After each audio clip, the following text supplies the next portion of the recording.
everyone. Welcome to our Monday night hangout. So excited for tonight. We have a special Sapphire brand ambassador guest, our friend Chandler. You might know her from being under Jordan Roddenberry's team. Chandler has been in Plexus for quite a few years, and she, in the last several months, has gone Sapphire, and I'm just so proud of her and excited to see just her journey as she shares it. Some of you might follow her along on social. If you don't, go follow her. She is a cancer warrior. She is a mom of two busy littles, and they're just a really great, fun family to follow. So if you're not doing that already, she's a patriot and not ashamed of it, and I just love it so much. So we are going to get started. Thank you so much, Chandler, for being willing to come on here and share with our team. She was asking me like some thoughts on what to share, and I was just like, just give it to us. Whatever basically you have for us, and we're here to take it and learn from it. She can't give bad advice, so we're going to take all that she has to offer, and we're just really excited. If you have time at the end for some Q&A, that would be great, and you can take it away. Joanna's going to make you the host, and that should allow you to change, share your screen.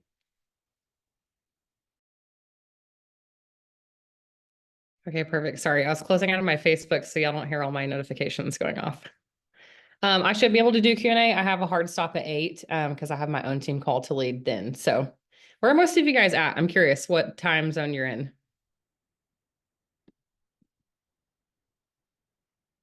East Coast. Okay, gotcha. Well, I'm in Texas. Hi, if anybody's down south. It's currently like 80 something degrees. And it is wonderful here. Thank you for the introduction. I'm so excited. I haven't done like a guest call in a long time. So my husband was like, do you have to do this? Like, why? And he's doing bath time and all the things with the kids right now. And I'm like, yes, like this is how leaders are grown. Like I have to continually step out and do things that are uncomfortable for me. And this is just part of leadership. So if you're like in a comfort zone or you're like, wow, I would never do something like that. I thought the same thing. And now I have to like challenge myself, be like, yes, take the call, take the opportunity because you grow through all of it. So, okay, let me see if I can share my screen. I think I can. Desktop one, do share, and then I will, oh, there I am. Y'all see that? Hold just a second, I'll get you in. I'm also gonna see, of course we had our Wi-Fi cords replaced today. They've been like cutting holes outside all day. And our Wi-Fi is down, so I'm using a hotspot on my phone. So I'm hoping that I have good service here. Can you guys see this? Yes. Okay. Do you see my notes on the screen?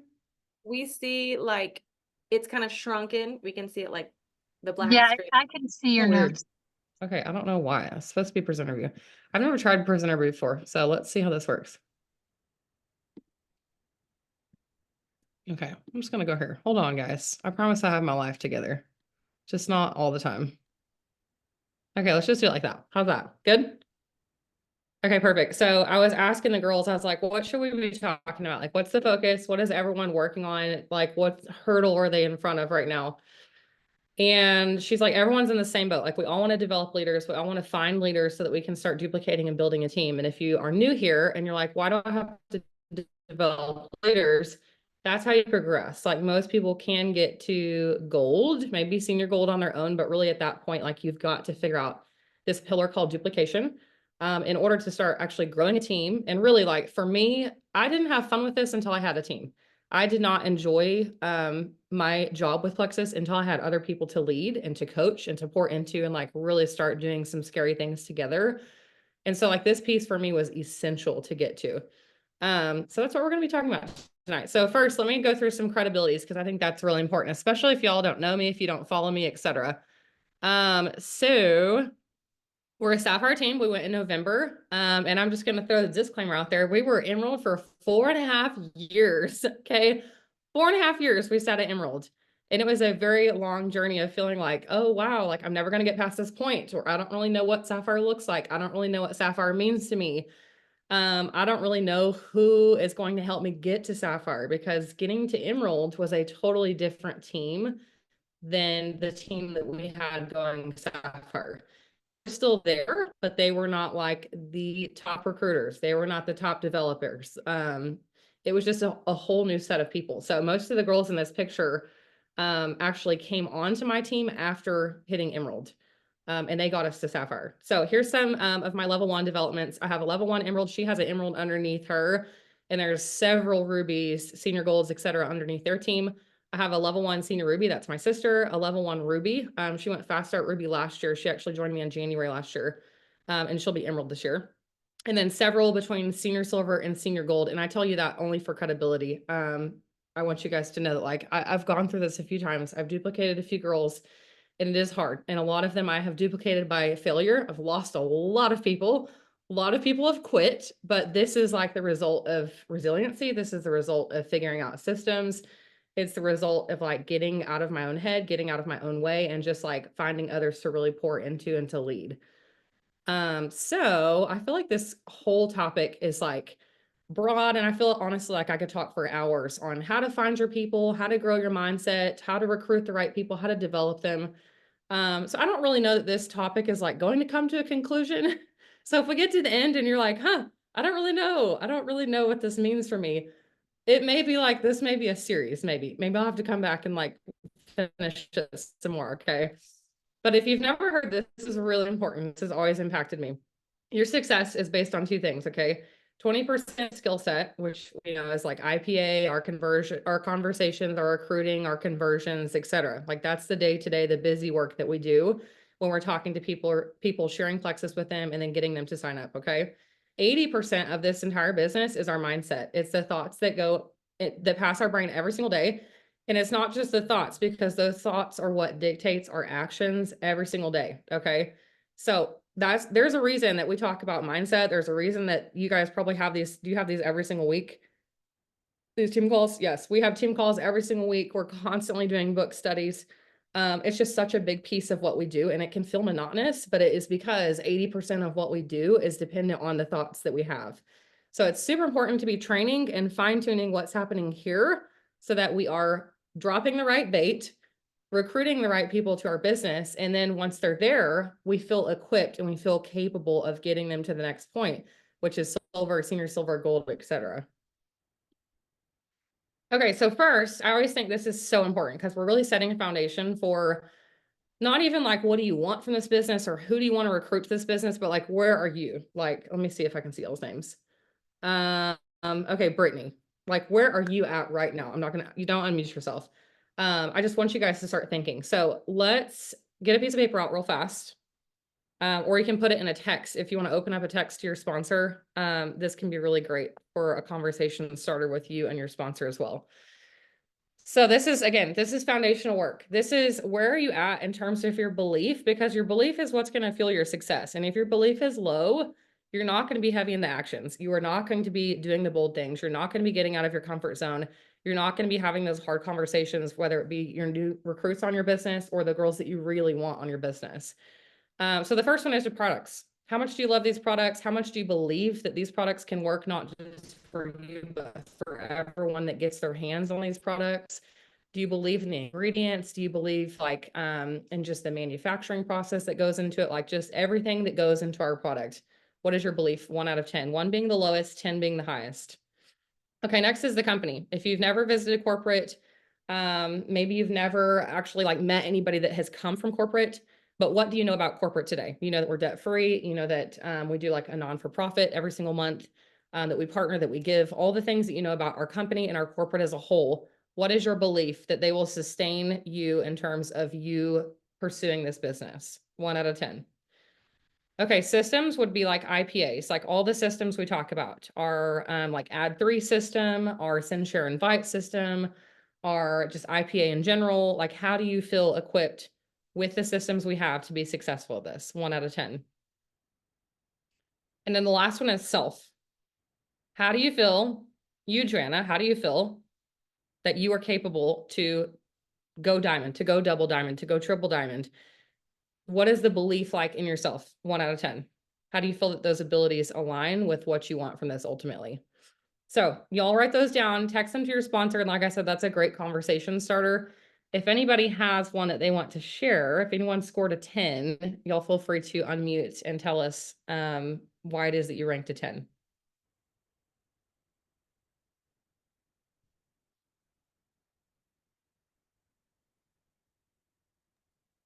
I'm gonna take the easy one. Products, Good. absolute 10. I mean, they work. They're amazing. Like I have no doubt, never had doubt in them. And yeah, 8 years in this month, and I am still a daily never misser. So the products speak for themselves. I love it. And this like this is actually in like a strategic order because when we get people onto our business, products is always the first thing. Like that's always that initial conversion of what is this business about? You actually make money with this? Because I really love these products, right? That's like always step one in getting somebody to share is they have to have belief in the products. So the second step is company. Do they have belief in this company? And that's why I'm so passionate about getting them exposure to corporate. So within their first 90 days, it is almost essential to get them to, I know that we don't have gold school anymore, but that was a big piece for me. Maybe creating a team retreat or a team get together or something in that way, getting them on one of our company calls that we have now twice a week, anything like that, any type of exposure I can get them to the company, essential in the first 90 days. Showing them systems, that's just sitting down and working with them. And then self, that's the piece that we're working on continuously every single week. Um, but yeah, that's good, not just for you guys, but to work with your new leaders. If you've got somebody who's like, hey, I think I might could do this, walk through this little test with them and see what areas of weakness they may have, and then figure out how you can help them establish that foundation in their business. Okay, becoming a leader is not a point of arrival. So at no point are you going to be like, hey, once I'm emerald, then I will think of myself as a leader. Okay. It truly is a mindset that anyone can adopt at any point in their business. Like whether you just started yesterday or you've been here for 10 years and you haven't ranked up, it truly is a mindset. It's a choice. It's a way that you want to see yourself. It's a posture. And it's a way that you show up every single day in your business versus saying, maybe someday, or once I get to this point, then I'll feel like a leader. Once I get my first 3 leaders on my team, then I'll feel like a leader. Once I hit Ruby, then I'll feel like a leader. Like it really does take that intentional shift and saying, you know what, I'm not really where I want to be. And I still don't feel like really know what I'm doing here, but I'm going to accept this like leadership role and this leadership mindset because I want to show up better. Okay. Okay, so I really try to break this down. And again, this may feel like I'm leaving some threads loose and I try to wrap it up so that we can stay within our time. But we'll see. We'll see where this goes, okay? The most important leader that you will ever develop is yourself. Okay, that's like the first step. So if you've not heard that before, please just accept that and own it in your heart. I've heard so many girls say, well, I just need a unicorn on my team. I just need that dream teamer to join me. I just need that next like high recruiter to join me.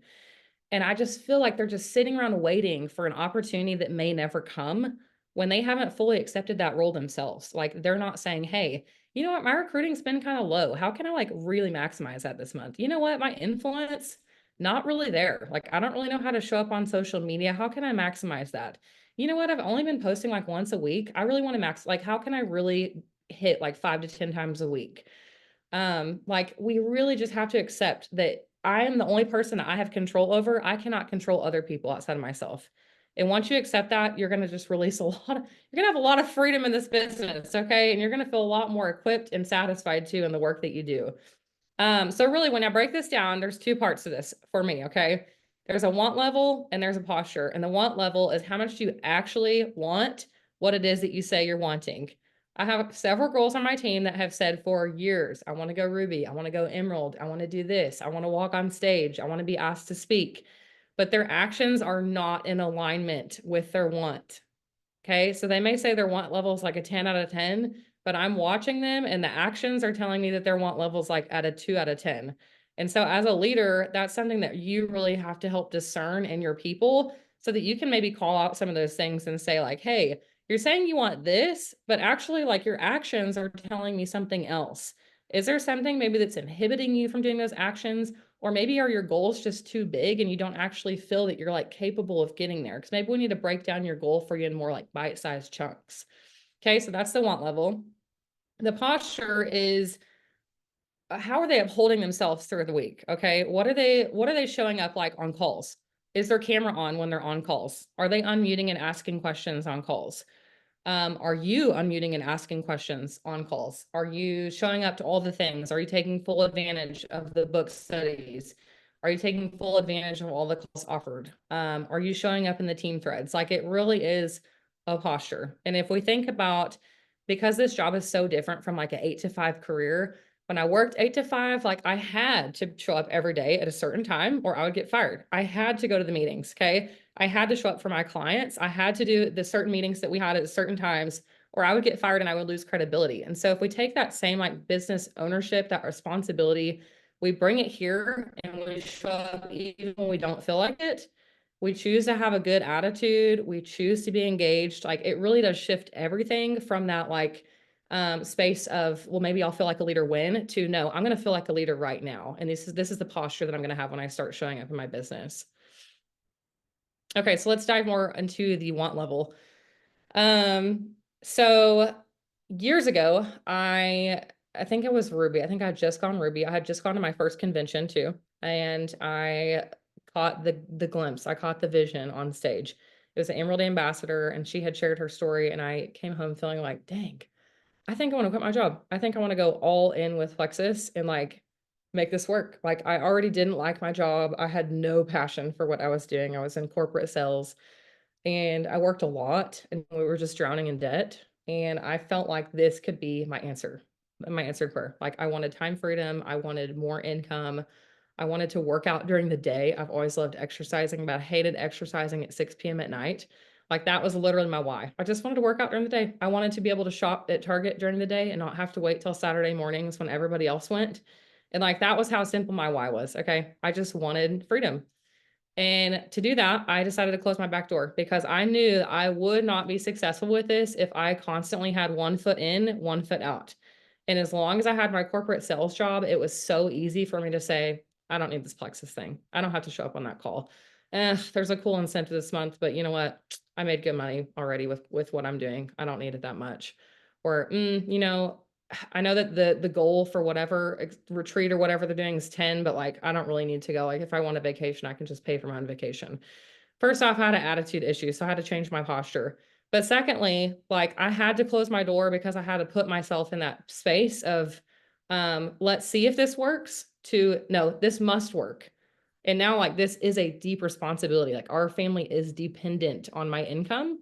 Without my income, our cars get repossessed. We probably would have to sell our house. We definitely would not be buying organic groceries. Like we would make some massive changes. Like there's some big repercussions without my income. And I do think sometimes that it takes that seriousness of closing the back door, whether it be quitting your job or maybe just a really big mental shift, in order to get people with both feet in the door with this thing called Plexus. So the other piece with the want level is to get very uncomfortable. John Maxwell actually was at my church a few weeks ago. It was so wild.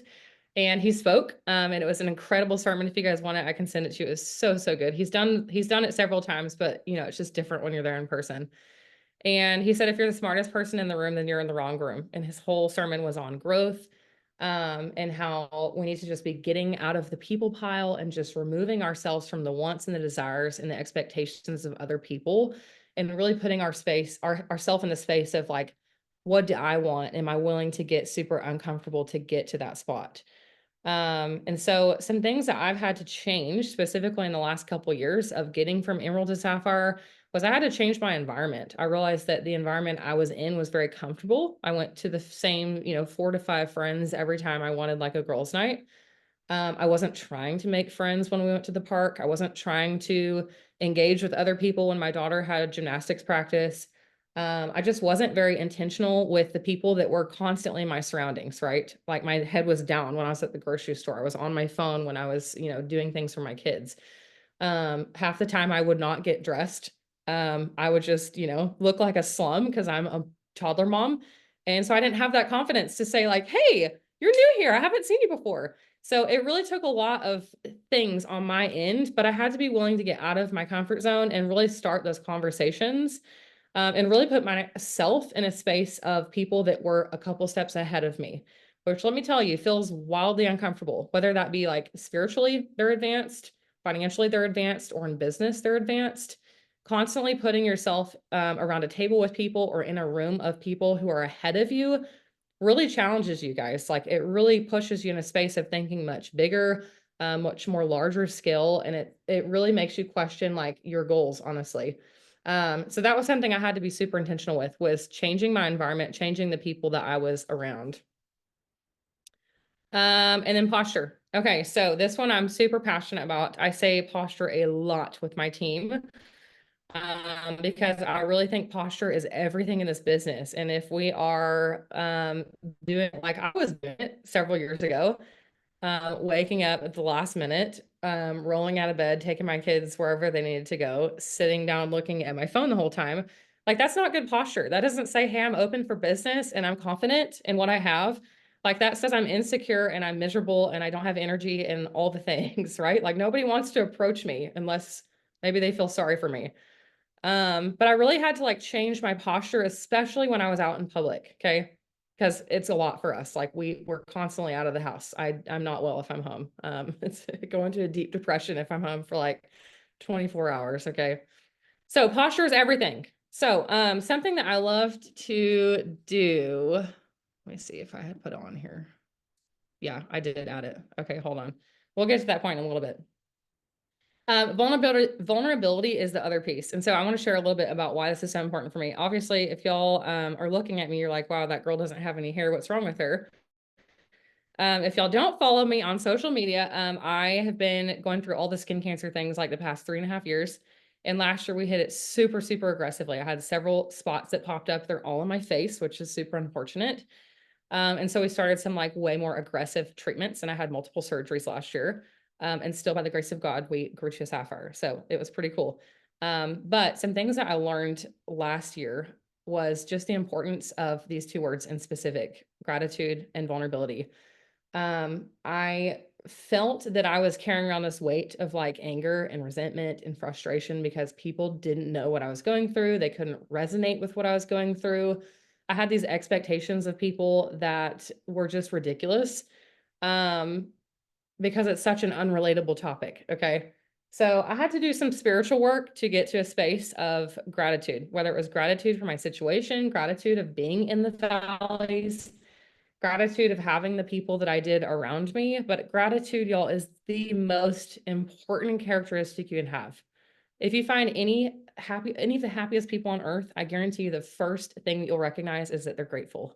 Like they're just grateful people. Okay. So that's the most important thing. So if you're like, wow, I'm kind of in a negative headspace, or I feel angry all the time, or I just don't feel like I'm a grateful person, I just urge you to really lean into that and just try to find reasons to be grateful all throughout the day.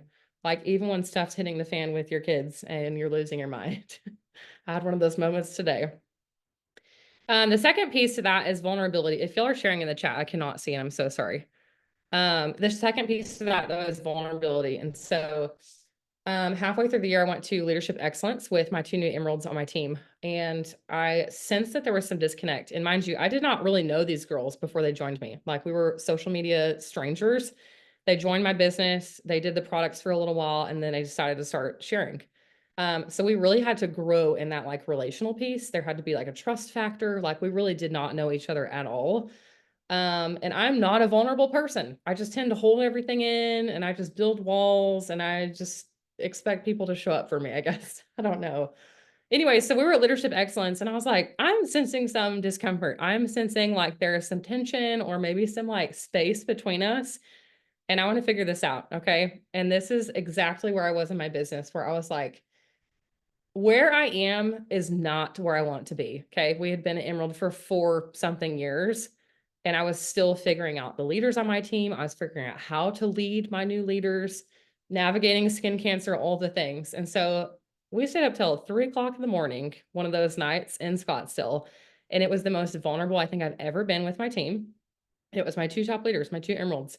And we just went through it all. We went through it all, right? Relationships are messy and they're not super pretty all the time, but that vulnerability piece is so important. So if you have one person, even one person on your team right now that's doing the things that you feel like maybe you haven't been real with them, maybe you haven't shared exactly what you're going through in your life or something heavy that you've been carrying around, like your people want to know that. And that's part of relationships that I think we sometimes avoid because we're like, oh, but I'm a leader. Oh, but I'm supposed to have this certain presence. Oh, but they look up to me. Oh, but I'm supposed to have it all together. Like this is a relational business and we have to get wildly uncomfortable. We have to get wildly comfortable with being uncomfortable when it comes to vulnerability. Okay. So we have to get okay with like having hard conversations with our leaders, being real with them, saying, hey guys, this is what I'm going through and I'm navigating it. But like, I also want to make sure I'm giving you my best right now. So what do you need from me? Like, how can I best support you right now in this time of like chaos for me? Okay. So that piece is so and so and so important. So if you're, again, if you have one person on your team that's going through the motions and really trying to figure this out, I just urge you to like have a vulnerable conversation with them. Always start with gratitude and then ask, hey, is there anything I can do to better support you? Okay.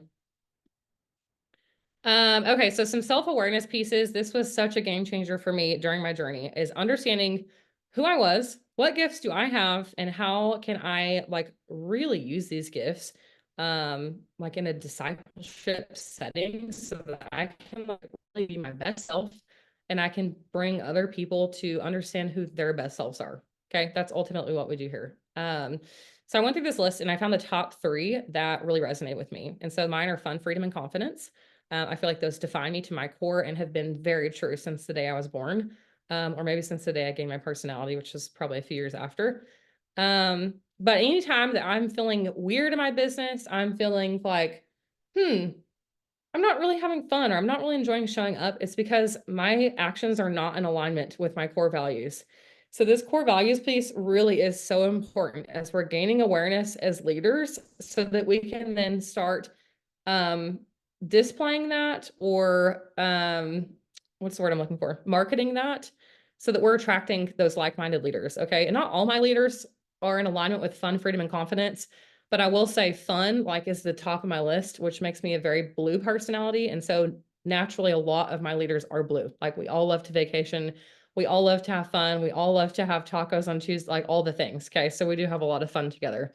So y'all screenshot this, go through the list, spend some time, talk with your husband or your accountability partner, figure out which three of these you feel like define you, and just really start to ask yourself, is this in alignment with my business? Are the actions that I'm doing like, am I exuding these? Okay. Is this really the way that I'm leading my business? Okay, here's the last piece. And again, I may leave you hanging here, but this was really impactful for me. In terms of marketing, okay, so we're starting to understand ourselves, we're starting to understand what gifts we bring to the table, and now we're trying to find these leaders. And that typically starts on social media. So I love meeting people in person. I tend to be more extroverted when I'm out. And so I'll, grab their name, grab their number, and then I'll come home, send them a Facebook request. And so now they're seeing my marketing, they're seeing my business. This is my brick and mortar stores, my social media. And so really it's like, okay, how are you showing up? How are you going to actually attract these people to come join you and try your products, fall in love with the products and start sharing the business? So when I really challenged myself to think about, okay, what attracts me on social media? Like, here's the best example that I can give you guys. Who on social media, if their stories are not auto-populating at the very top, which we all know is like our moms, our sisters, our best friends, because it's like all part of the algorithm. What people are you intentionally going to their page to see what content they've made for the day, to see what's in their stories, to see if they've had their baby or what they're eating for lunch or what workout they're doing? Which people is that for you? Like, go write their names down or put it in your notes, wherever you're taking notes. Write their names down and then go look at their stories and like analyze, what is it about their content that I'm so attracted to? Why am I going to their page saying, gosh, I want to be like this person. I really just love her. I don't know her, but I'm obsessed with her. I have several of those people. And so for me, this is my like attraction list over on the right. Here's some of the qualities that I really, really, really loved about their content that I really like wanted to start emulating in my business. They were disciplined with daily exercise. I've been an exercise freak since I was like 10 years old. Okay. I love it. But in my seasons where I'm feeling bad about myself, I'm not exercising consistently. So I have to challenge myself there. They're outdoor and they're in nature often. Okay. They're outside, soaking up the sun, listening to music at the park, hiking, etc. They're having fun throughout the week. They have time freedom, which means they have no daytime job. That was always been very attractive to me. They have passions outside of work. So they're not just talking about Plexus or whatever hair product they're selling or whatever thing that they're doing. They have passions outside of it. They're making sourdough, or they are playing guitar, or they're singing at church. Like, whatever those passions may be, those have also become obvious through their content. They have a social life and they have friends. That is so, so, so, so big to me. If somebody's just in their stories and it's just their head all day long, I'm like, wow, this person has no social life. I guess nobody likes them because they're just by themselves all day. So like we have to be showing our friends, our family, here's my kids. Oh, I'm out on a walk with my girlfriend and now I'm grabbing dinner with, our neighbors, whatever it may be. That piece has always been very important to me. They prioritize family time. They travel often. Again, blue personality, love to travel. They eat nutritious and colorful foods. That's always big to me because I love being in the kitchen. Looks together lately. That was something that I really, again, with this whole posture piece, I was like, am I attracted to myself? The way I'm showing up in my stories, would I want to join me for Plexus? No? Okay, I need to fix that. I need to go get a facial. I need to take 5 minutes and put my contacts in, wash my face, throw a tiny bit of makeup on. Actually, the short hair has been really great because I don't have to fix it. It's so fast. I don't think we've ever been on time so much in our entire life, and it's great. But just getting put together, like working out in the morning, coming home, showering, and like actually getting jean shorts on as opposed just, going braless, wearing pajamas, whatever is comfortable. Getting put together so that if and when I meet that person out in public at the grocery store or at the park or wherever, I'm in that right posture to say, hey, I don't think I've met you before, but like you're so cute and our daughters are the same age. Like, can we exchange numbers? Do you guys come here often? I'd love to meet up with you. And then again, next step, next step, next step. Um, okay, I think that's all I have. Again, it was all over the place and I don't feel like I concluded, but I really just wanted to give y'all like some nuggets, some of the things that for me like impacted my journey the most, specifically between Emerald and Sapphire. Because it was like I totally started over between Emerald and Sapphire and had to like re-find all my next leaders. And a lot of them just came through social media. So there you go. So, so good. Thank you so much. And I don't feel like it was all over the place at all. I think it was so good. I Good, have a lot that I took away from good. there, and I'm sure others have. So we have a few minutes. I'm going to be quiet and let y'all unmute. If you have a question or a comment, go for it. Now's your time. I have a question, Chandler. Tell me Yes. how did you start the conversation with Plexus with your emerald, with Haley, who also has an emerald, right? It's Haley and Haley. Yeah. Yeah, but like how did So that come about? I had to actually go and like look at our history of conversation. So I started prospecting her in January of whatever year I went Emerald. I guess like 4 years ago. And she was like wanting to try the products, and then she ghosted me, like straight up alien abduction status ghosting. Like she did not respond to a single message. And this sounds so creeper. I texted her like 50 times over the course of 6 months. And then she actually was my very last join when we went Emerald. So she reached out, she saw us counting down to Emerald, and that was in June. So that was 6 months. And she saw us counting down and she was like, oh my gosh, I'd love to support you. So she joined and then she did the products for like 90 days. And I think I was just dripping the business enough. And I think I had shared it on my social media enough that she was like, okay, maybe I should try this. So her first recruit was Haley, who was also is Emerald. And we had a 3-way phone call with her. And I specifically remember because I was 5 weeks pregnant with my second, and we were on the road. We were heading to New Orleans for a wedding. And we had a 3-way phone call between those three girls. Again, I didn't really know either of them at all. And Haley Ross, who's my other emerald, was like, so this is a pyramid scheme, right? Like nobody actually makes money from this, right? And I got off the phone and I was like, cool. So that didn't go too well. And then she went fast start gold like the first month. She was like one of our highest recruiters and still has been 2 years later. So again, posture is everything. Like you never know when that unicorn is going to come along and say, hey, I'm interested in this. Tell me about it. And if we're not in like a confident space and we're not a 10 out of 10 in all those belief factors and we don't feel good about our presence, like, did you get some mascara on? Did you fix your hair? Do your armpits smell good? Like if we don't feel in a space to confidently say, absolutely. Like, let's sit down, let's grab coffee, let's talk about this. I'd love to share with you like what I do. It's so cool. Like, we could totally miss the opportunity to convert those unicorns, right? They may say no to the products, or they may try the products and never start the business because of our lack of confidence. And so to me, that part is just so essential.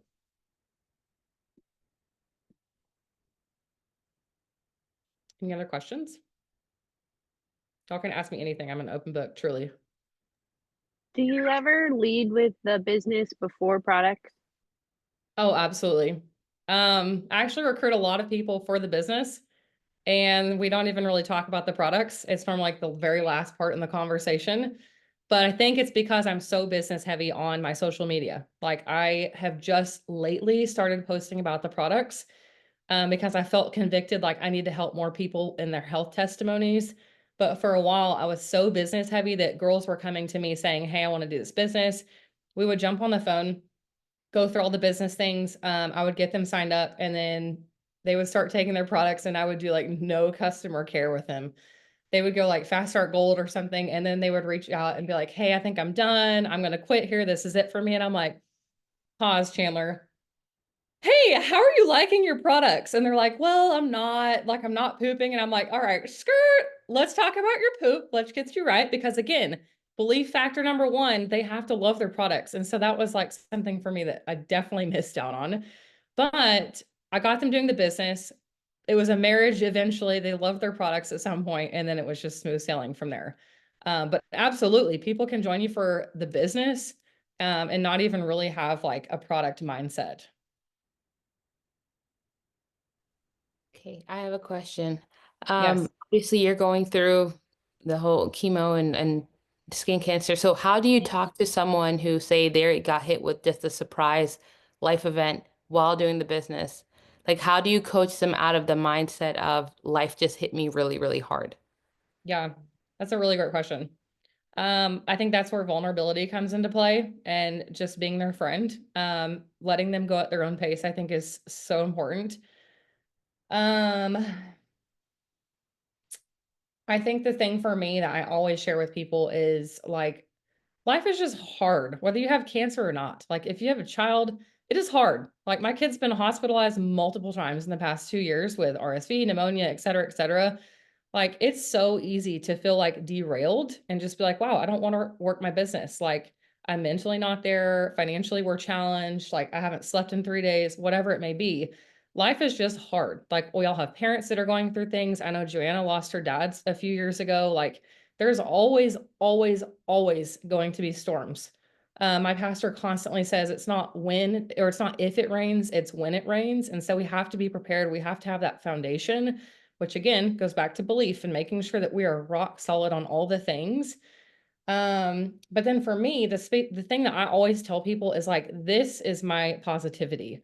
Like when my day is awful, whether it be my kids or cancer or whatever the things may be going on, this is what I get to look forward to. Even if I don't feel like it, I always walk away from like these team calls feeling like, thank you, God. Like, thank you for this opportunity. Thank you that I get to feel restored and fulfilled and I get to like use my gifts in a space and empower other people.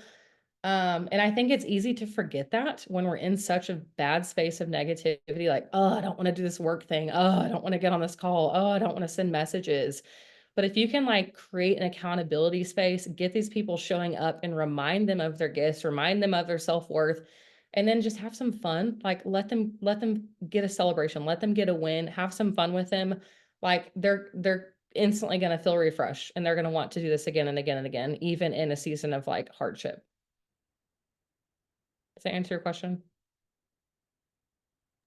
Yeah, Yeah. thank you. That was so good. You're welcome. Anybody else?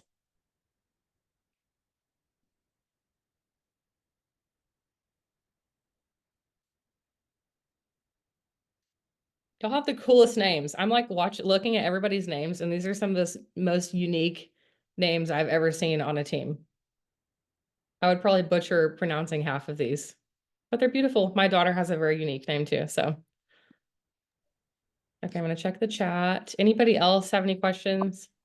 I have a question. I'm not sure if you already mentioned this or not. My Zoom's been kicking me in and out. But I was wondering, where do you like find most of your people on social media, like in real life, at coffee shops, like at school, stuff with your kids? Where do you talk to people the most? I feel like it's been all over, like how I know people. So my new girl who just went Fast Start Ruby last year, I actually didn't really know her. I knew her husband through college. And then her parents randomly moved to the same neighborhood as us. And so we saw each other at the pool several times. Haley was a total stranger. My sister is my senior Ruby. Several of my golds have come through like mutual associations or like random people that I'll meet at the park or, you know, wherever.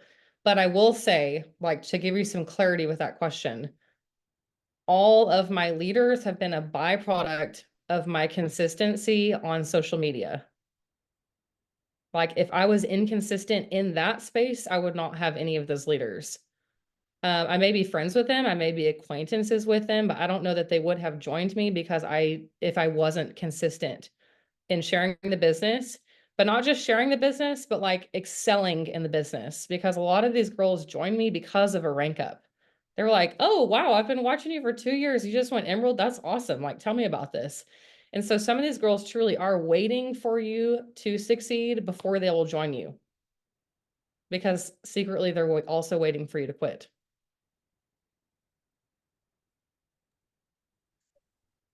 Okay, question real quick because I know you got it. Sorry, Joylyn. I know you gotta get off soon. Okay, so with posting about the business, I don't know, I guess maybe a tip or what have been the type of posts that you feel like have been most successful for you? So like I know you talked about, you know, people are waiting for you to watch you, you know, succeed. So do you feel like it was sharing things like trips and rank ups and things like that, or just more like relating? Like what do you feel like has been the most successful type of post for you, or do you think all in general? So, like I said, like attracts like. So the things that I love are naturally what I'm going to post the most to. And so for me, it's like trips. That's a huge piece of my life. Like all I wanted to do was go Emerald and go on the Emerald trip every year. And so that's been a huge piece of my sharing, a huge piece of my platform, a huge piece of why girls have joined me. The shopping spree, I know I've got several girls that have joined me because of the shopping spree. Maybe I have a lot of materialistic friends that love designer purses. I don't know. But I would say trips have been really huge. Just getting together, showing, you know, showing community, showing friendship, showing time freedom, like all those things have been huge. But to answer your question specifically, I would say half of that has been results based. Whether I hit a rank or I earned something or I went on a trip. So that's the results piece. And the other half of that has been vision based. So I'm not diamond. Hopefully this year we'll go diamond. And so I can't really post about being diamond, but I can post about where we're going. But there's a fine balance between that because you can't just post vision, vision, vision and not have any results to back it up. And that's where the discredit starts to come in and people start to distrust what you're doing. So that's why I say it's like a 50-50 of results and vision.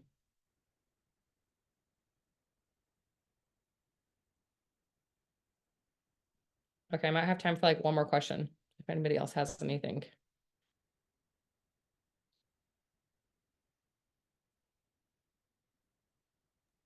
I have final question. What is the first IPA thing you do when you start your day? Oh, I probably should be more systematic, but I'm just not. I'm a very disorganized, chaotic, spur of the moment type person. But typically I will go to my most recent post, whether it was on Instagram or Facebook. And I go look to see if anybody has liked or commented, and I'm starting those new conversations with those new people. And if I go look and I say, wow, I haven't made a post in like 5 days, then that's my conviction that I need to post right then and right there so that I can generate some new conversations. So I'd say that's probably the most consistent first thing is trying to start new conversations. I read this book years ago in my sales training called Eat the Frog. It's a terrible book and it's an even more terrible name. But it's about doing the most daunting task first that you know are going to produce the biggest results. And so I've always tried to do that in this business. It's so easy to make a post. It's so easy to check my back office. It's so easy to do customer care because they've already said yes and they don't think you're weird anymore. But like starting new conversations with people who terrify you, somebody that maybe on a dream teamer list that you're like, oh my God, she'll never say yes. My armpits are sweaty. Like those are the people we've got to rip the Band-Aid off and eat the frog and go do that first so that everything else the rest of the day feels easy. And if we don't get to it till 9 o'clock, we're not putting the biggest task, you know, at 9, 10 o'clock at night. Yeah. Okay, that was awesome. I think that was a really great thing to end on because we can all, start our day off tomorrow by eating the frog and doing the thing that's scaring us the most. And every time you do something really hard, I know for me, it just makes it a little bit easier the next time. A little bit. Not, tons easier, but it just gets easier the more you do it. Thank you, Chandler, so much for sharing. Everything was exactly what it was supposed to be. And I really thank you for having the time with us. People mentioned, tell your hubby, thank you for sharing you tonight 2 hours in a row, because now you're just going to jump off, get a drink of I know. water on your own call. But we thank you so much. I love today's. Yeah. Thank you And for having me. I love this team, by the way. I don't know if y'all know, but y'all have amazing leaders. Like Joanna and Jordan have been partners for years and years and years. We've done lots of things with this team. And it's just been really cool to see y'all grow, and like y'all just trust your leadership, ask for feedback. They're taking you in the right path. Just trust the process and don't be scared. Okay. Don't be scared. You got to do the uncomfortable things. all right, lady, thank you. We'll let you go. Bye. Thank you guys. Bye, everyone. We'll see you later. Stay warm.